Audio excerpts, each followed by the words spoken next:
On est début mars 2026. Et si vous êtes comme moi, vous avez probablement backé ce projet sur Kickstarter il y a une éternité. Sacrifier, le jeu qui nous a promis de marier la nostalgie de la Super NES avec la puissance de l'Unreal Engine. C'est le jeu qui a osé dire on va mélanger Vagrant Story et Xenogears. Après des reports qui ont testé notre patience, Pixelated Milk semble enfin prêt. La fenêtre de tir est confirmée. Premier trimestre 2026 sur PC avec les consoles qui suivront plus tard cette année. Alors avant de lancer le jeu, ou de l'acheter, on va faire le point. Qu'est-ce qu'on sait vraiment? Est-ce que le système de combat tient la route? Qui est Motoi Sakuraba et pourquoi sa présence change tout? Asseyez-vous, voici le dossier complet sur Sacrifier. C'est important de savoir d'où on vient. Le studio, c'est Pixelated Milk basé à Varsovie. Ce ne sont pas des débutants. Ils ont fait Regalia of Men and Monarch, un tactical RPG très solide et très drôle. Et également Warsaw, un RPG historique brutal pendant la Seconde Guerre mondiale. Pourquoi c'est rassurant? Parce qu'ils maîtrisent deux choses. Le tour par tour tactique, la direction artistique stylisée. Avec Sacrifier, ils changent d'échelle. On passe d'un tactical gris à un JRPG d'exploration avec des environnements 3D complexes. C'est un peu leur Final Fantasy VII à eux, le moment où ils passent dans la cour des grands. Le lore est très dense. L'action se déroule principalement à Antioch. C'est une mégalopole souterraine. Imaginez une ville cyberpunk, mais au lieu d'implants cybernétiques, tout tourne autour de la théologie et de la magie des esprits. La ville est construite sur des stalagmites géantes et protégée par le Hellgate qui empêche les démons de la surface d'entrée. On incarne Ezekiel Ridan. C'est un jeune soldat de l'église du Sheol. Son rêve, devenir un bishop, un évêque,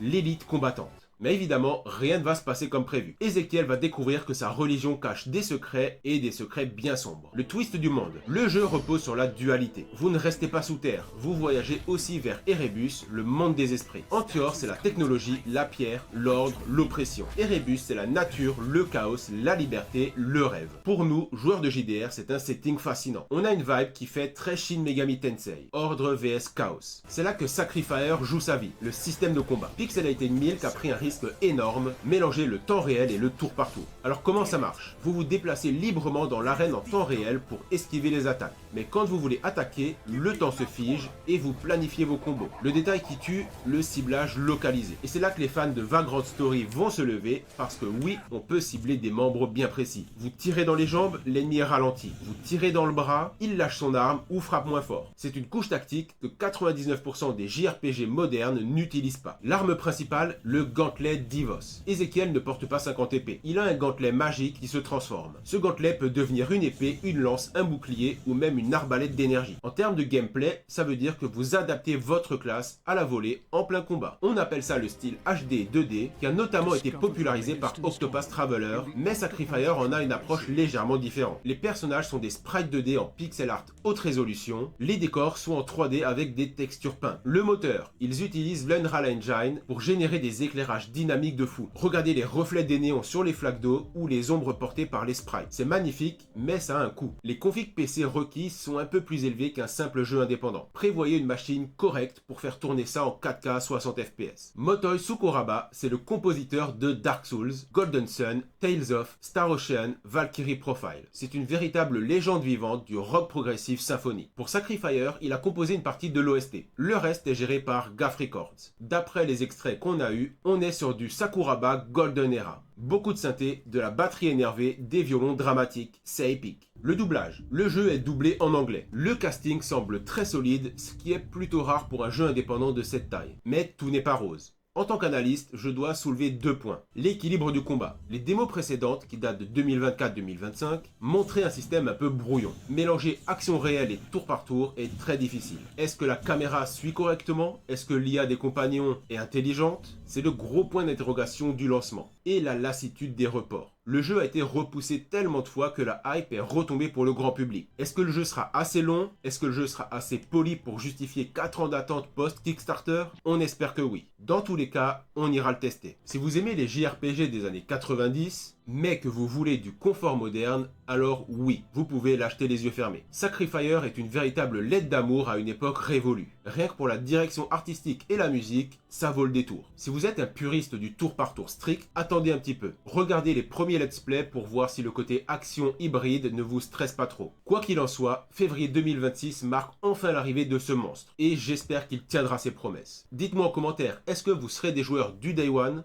Et n'oubliez pas de liker et de vous abonner pour ne pas rater les prochaines vidéos. Sur ce, bon jeu et à la prochaine.